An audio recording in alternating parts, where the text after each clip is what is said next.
ทุกคนวันนี้จะพาทุกคนมาเฮ็ดพวงมาลัยไปสมาพ่อกับแม่กันจ้าก็คือจิบุเคยเฮ็ดพวงมาลัยไปสมมาพ่อกับแม่เลยเนาะก่อนจิบกับเมียงจันไปเฮือไปเฮียนมาจิบก็เลยสิ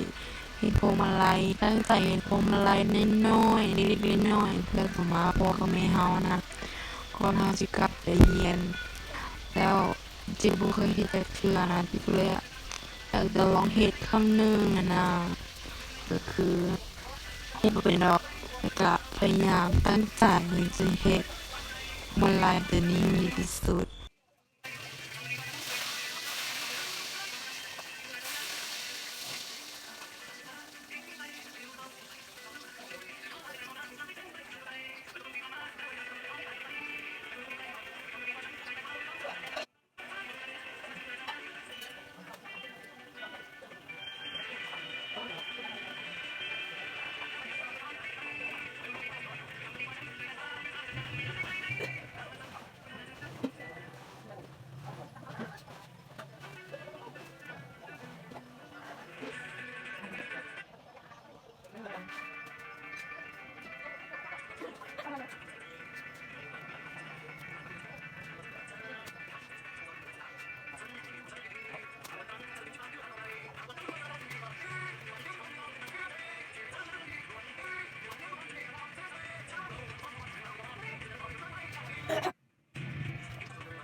แค่พอแล้วครับแ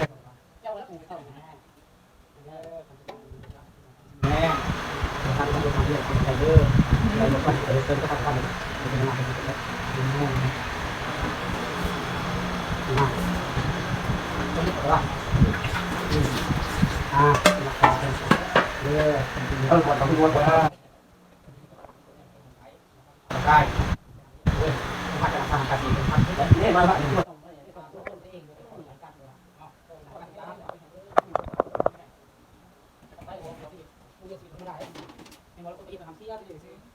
ไม่ได้หมดละเรื่องการตรงนั้นผมมองกันไม่ก็เอาการกดไฟการที่ทำเรียนจบไม่ได้ก็ได้จบช้าให้เรียน